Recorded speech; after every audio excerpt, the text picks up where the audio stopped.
এই শব্দটাকে দি বলবো নাকি দা বলবো? একটি উদাহরণ দেখুন, দি বুক বলা ভালো নাকি দা বুক বলা ভালো? কোনটা বললে সঠিক হবে? যদি দি বুক বলি কেনই বা দি বুক বলবো, আর যদি দা বুক বলি কেনই বা দা বুক বলবো? আসুন আমরা জানি কোথায় এই শব্দটিকে দি উচ্চারণ করতে হয় আর কোথায় দা উচ্চারণ করতে হয়। এই শব্দটিকে দুটো ক্ষেত্রে আমরা দি উচ্চারণ করব। কখন? এক নম্বর হলো, কোনো শব্দ যদি উচ্চারণ করার ক্ষেত্রে তার শুরুতেই ভাওয়েল ধ্বনি বা ভাওয়েল সাউন্ড থাকে, সেই ক্ষেত্রে আমরা দি বলবো। আরেকটি হচ্ছে জোর দিয়ে কোনো কিছু বললে দি উচ্চারণ করব। যেমন অ্যাপল, এ একটি শব্দ। এই শব্দটি যখন আমরা উচ্চারণ করি তখন শুরুতেই এ, ই, আই, ও, ইউ এই 5টা ভাওয়েলের মধ্যে যে কোনো একটি ভাওয়েলের সাউন্ড এখানে রয়েছে। অ্যাপল এর মতো উচ্চারণ হচ্ছে, অর্থাৎ ভাওয়েল সাউন্ড বা ভাওয়েল ধ্বনি দিয়ে উচ্চারণ হচ্ছে। যদি ভাওয়েল সাউন্ড বা ভাওয়েল ধ্বনি দিয়ে উচ্চারণ হয় শব্দের শুরুতে উচ্চারণ করতে গিয়ে, তাহলে তার আগে যদি এই শব্দটা থাকে তখন তার উচ্চারণ আমরা দি বলবো। তাহলে এখানে হবে দি অ্যাপল। এবার এই শব্দটিকে লক্ষ্য করুন, বুক। বুক উচ্চারণ করতে প্রথমে এ, ই, আই, ও, ইউ এই 5টা ভাওয়েলের মধ্যে কোনোটাই আসছে না, অর্থাৎ কনসোন্যান্ট ধ্বনি বা কনসোন্যান্ট সাউন্ডের মতো উচ্চারণ হচ্ছে।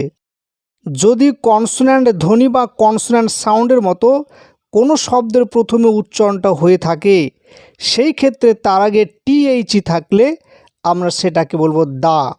তাহলে এখানে যেহেতু বুক উচ্চারণ করতে কনসোন্যান্ট ধ্বনি দিয়ে উচ্চারণ হচ্ছে, সেই ক্ষেত্রে আমরা বলবো দা বুক। এবার এই শব্দটিকে দেখুন, যদিও এখানে এইচ কনসোন্যান্ট প্রথমে রয়েছে, কিন্তু শব্দটা উচ্চারণ করতে আমরা বলি অনেস্ট, বলি না হনেস্ট। যেহেতু অনেস্ট এই শব্দটা উচ্চারণ করতে গিয়ে এইচটাকে বাদ দিয়ে ও দিয়ে শুরু করছি, অর্থাৎ ভাওয়েল দিয়ে শুরু করছি, ভাওয়েল সাউন্ডের মতোই প্রথম উচ্চারিত হচ্ছে, এই কারণে তার আগে টিএইচ থাকলে সেটাকে আমরা বলবো দি। তাহলে হবে দি অনেস্ট ম্যান। এবার এই শব্দটিকে দেখুন, এটা হচ্ছে ইউনিভার্সিটি। যদিও এখানে ইউ রয়েছে, ভাওয়েল রয়েছে, কিন্তু ইউ এটার উচ্চারণ প্রথমে হবে অই ও ইউ, অর্থাৎ কনসোন্যান্ট ধ্বনি দিয়ে উচ্চারণ হচ্ছে ইউ এর মতো। সেই জন্য ইউনিভার্সিটির আগে টিএইচ থাকলে কনসোন্যান্ট ধ্বনির মতো উচ্চারিত হওয়ায় সেক্ষেত্রে আমরা বলবো দা। তাহলে হবে দা ইউনিভার্সিটি, বলবো না দি ইউনিভার্সিটি। আরেকটি নিয়ম রয়েছে, জোর দিয়ে কোনো কিছু বললে সেই ক্ষেত্রে আমরা দি বলবো। দেখুন এই উদাহরণটিকে, this is the dog that I saw last Sunday.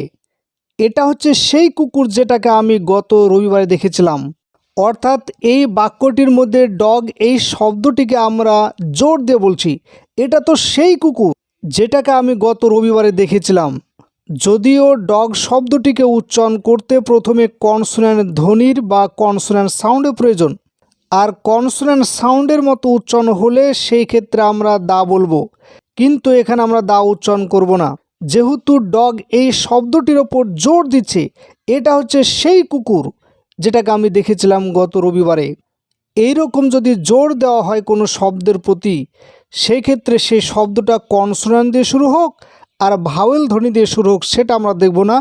জোর দিলেই সেই শব্দটির আগে টিএইচ থাকলে সেটাকে আমরা দি উচ্চারণ করব।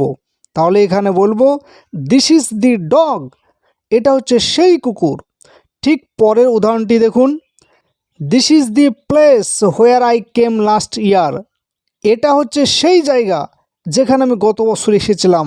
যেহেতু এখানে জোর দিয়ে বলছে, এটা হচ্ছে সেই জায়গা, যেহেতু প্লেস এই শব্দটির ওপর জোর দেওয়া হচ্ছে, তাই এখানে আমরা টিএইচ থাকলে তার উচ্চারণ করব দি, বলবো না দা। তাহলে একটি কথা আমাদেরকে মনে রাখতে হবে, নর্মাল যদি কোনো বাক্য থাকে সেই ক্ষেত্রে এই নিয়মটা আমরা ফলো করব, অর্থাৎ কোনো শব্দ যখন উচ্চারণ করব সেই ক্ষেত্রে যদি ভাওয়েল ধ্বনি দিয়ে উচ্চারণ হয় সেই শব্দটা, তার আগে টিএইচ থাকলে তার উচ্চারণ হবে দি। আর যদি কনসোন্যান্ট ধ্বনি দিয়ে কোনো শব্দের উচ্চারণ প্রথমে হয়ে থাকে, তার আগে টিএইচ থাকলে তার উচ্চারণ বলবো আমরা দা। কিন্তু কোনো শব্দের প্রতি যদি বিশেষ জোর দেওয়া হয় সেই ক্ষেত্রে টিএইচই থাকলে সবসময় তার উচ্চারণ হবে দি। সেই ক্ষেত্রে শব্দটা ভাওয়েল ধ্বনি দিয়ে শুরু হোক আর কনসোন্যান্ট ধ্বনি দিয়ে শুরু হোক সেটা আমরা দেখব না, জোর দিয়ে বললেই সেই শব্দটার আগে টিএইচই থাকলে সবসময় তার উচ্চারণ হবে দি।